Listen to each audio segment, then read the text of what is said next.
Hi ನಮಸ್ಕಾರ, ಗೀತಾವಿ ಅಡುಗೆ ಮನೆಗೆ ನಿಮಗೆಲ್ಲರಿಗೂ ಸ್ವಾಗತ. ಇವತ್ತಿನ ರೆಸಿಪಿ ಆಲೂ ತರಕಾರಿ ಕಟ್ಲೆಟ್ ಯಾವ ರೀತಿ ಮಾಡೋದಂತ ತೋರಿಸ್ಕೊಡ್ತೀನಿ. ಫಸ್ಟ್ ಟೈಮ್ ನಾನು ವೀಡಿಯೋ ನೋಡ್ತಿದ್ರೆ ಪ್ಲೀಸ್ ಸಬ್ಸ್ಕ್ರೈಬ್ ಆಗಿ, ಪಕ್ಕದೊಳಗಿರೋ ಬೆಲ್ ಬಟನ್ನ ಕ್ಲಿಕ್ ಮಾಡಿ.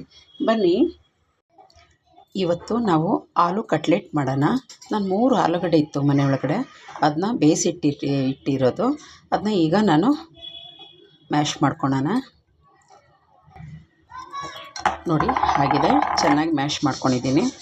ವೆಜಿಟೇಬಲ್ ಕಟ್ಲೆಟ್ ಇದು, ಅಂದರೆ ಆಲೂಗಡ್ಡೆ ಕಟ್ಲೆಟ್ ಅಂತಲ್ಲ, ವೆಜಿಟೇಬಲ್ ಹಾಕಿ ಮಾಡಿರೋದು. ಇದು ಏನಪ್ಪ, ಜೋಳ ತೊಗೊಂಡಿದ್ದೀನಿ, ಸಿಮ್ಲಾ ಮಿರ್ಚಿ ತೊಗೊಂಡಿದ್ದೀನಿ, ಮತ್ತು ಕ್ಯಾರೆಟ್ ತೊಗೊಂಡಿದ್ದೀನಿ, ಎಲೆಕೋಸು ತೊಗೊಂಡಿದ್ದೀನಿ. ಎಲ್ಲ ಹಾಕ್ಕೊಂಬಿಡೋಣ. ಬಟಾಣಿ ತೊಗೊಂಡಿದ್ದೀನಿ, ಅದು ಹಾಕ್ಕೊತೀನಿ. ಸ್ವಲ್ಪ ಕೊತ್ತಂಬರಿ ಸೊಪ್ಪು ತೊಗೊಂಡಿದ್ದೀನಿ, ಅದು ಹಾಕ್ಕೊತೀನಿ. ನಾನು ಹಸಿಮೆಣಸಿನ್ಕಾಯಿ ಬಳಸ್ತಾಯಿಲ್ಲ, ನಿಮಗೆ ಬೇಕಂದರೆ ಹಾಕ್ಕೊಂಡ್ರಿ. ನಾನು ರೆಡ್ ಚಿಲ್ಲೀಸ್ ಹಾಕ್ತಾಯಿದ್ದೀನಿ. ಅರ್ಧ ಸ್ಪೂನ್ ರೆಡ್ ಚಿಲ್ಲೀಸ್ ಹಾಕಿದ್ದೀನಿ, ಮತ್ತು ಅರ್ಧ ಸ್ಪೂನು ಧನಿಯಾ ಹಾಕ್ಕೊತೀನಿ. ಧನಿಯಾ ಪುಡಿ, ಸ್ವಲ್ಪ ಚಿಲ್ಲಿ ಪೌಡ್ರು ಹಾಕ್ಕೊತೀನಿ. ಕಾಳು ಮೆಣಸಿನ ಪೌಡ್ರ್ ಹಾಕ್ಕೊತೀನಿ 1/4 ಸ್ಪೂನು. ಜೀರಿಗೆ ಪುಡಿ ಒಂದು ಅರ್ಧ ಸ್ಪೂನು. ರುಚಿಗೆ ಉಪ್ಪು, ಒಂದು 5 ಸ್ಪೂನಷ್ಟು ಬ್ರೆಡ್ಡು ಪುಡಿ ಮಾಡಿ ಇಟ್ಟಿರೋದು ಹಾಕ್ಕೊಂಡಿದ್ದೀನಿ. ಈಗ ಇದೆಲ್ಲನೂ ಕೈಯೊಳಗೆ ಮಿಕ್ಸ್ ಮಾಡೋಣ. ನೀರು ಹಾಕ್ಕೊಬಾರ್ದು, ಯಾಕಂದರೆ ಫಸ್ಟೇ ಇದರೊಳಗೆಲ್ಲ ನೀರು ಇರ್ತೈತೆ.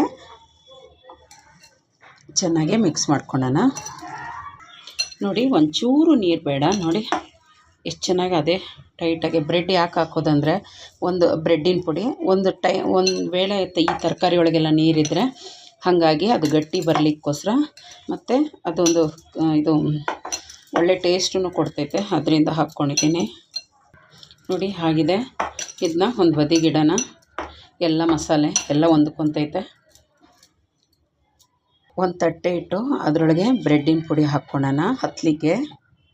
ಇನ್ನೊಂದು ಬಟ್ಲಿಗೆ ಒಂದು 2 ಸ್ಪೂನಷ್ಟು ಕಾರ್ನ್ಫ್ಲವರ್ ಹಾಕ್ಕೊತೀನಿ. ಅದಕ್ಕೆ ಒಂದು ಚುಟಿಕೆ ಉಪ್ಪು ಹಾಕ್ಕೊತೀನಿ. ಇದಕ್ಕೆ ಒಂದು ಸ್ವಲ್ಪ ಚಿಲ್ಲಿ ಪ್ಲಸ್ ಹಾಕ್ಕೊತೀನಿ. ನೀರು ಹಾಕ್ಕೊಂಡು ಮಿಕ್ಸ್ ಮಾಡ್ಕೊಳ್ಳೋಣ.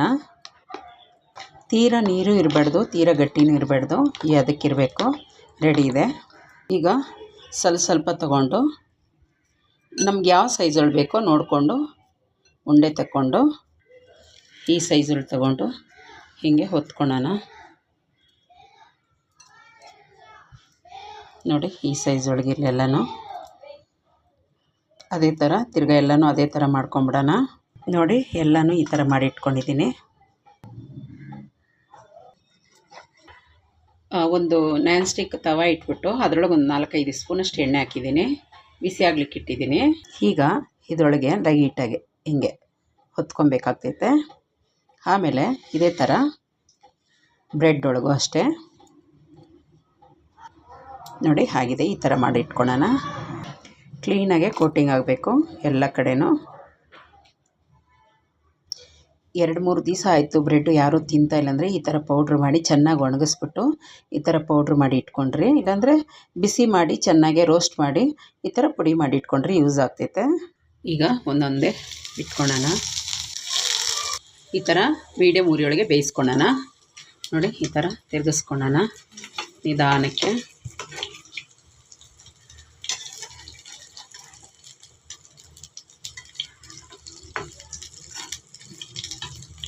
ನೋಡಿ, 2 ಕಡೆ ತಿರುಗಿಸಿ ಹಾಕ್ಕೊಂಡಿದ್ನಿ. ಚೆನ್ನಾಗಿ ಬೇಯ್ತಾ ಇದೆ. ನೋಡಿ, ಚೆನ್ನಾಗಿ ಬೆಂದಿದೆ. ಈಗ ತೆಕ್ಕೊಂಬಿಡೋಣ. ಚೆನ್ನಾಗಿ ಎಣ್ಣೆನ ತೆಗೆದ್ಬಿಟ್ಟು ಆಮೇಲೆ ತೆಗೆಯೋಣ. ಈ ಥರ ಜಲ್ಡಿ ಒಳಗೆ ಹಾಕಿ ಎಣ್ಣೆ ಇದ್ದರೆ ಎಲ್ಲ ಇಳ್ದೋಗ್ತೈತೆ. ನೋಡಿದ್ರಲ್ಲ, ಆಲೂಗಡ್ಡೆ ತರಕಾರಿ ಹಾಕಿದ್ದು ಕಟ್ಲೆಟ್ಟು. ಇದು ಮಕ್ಕಳಿಗೆ ಟಿಫಿನ್ಗನ್ನು ಕೊಟ್ಟು ಕಳಿಸ್ಬೋದು, ಹಾಗೇನೂ ತಿನ್ಬೋದು ಟೀ ಜೊತೆಗೆ. ತುಂಬ ಚೆನ್ನಾಗಿರ್ತೈತಿ. ಇಷ್ಟ ಆಯಿತಾ?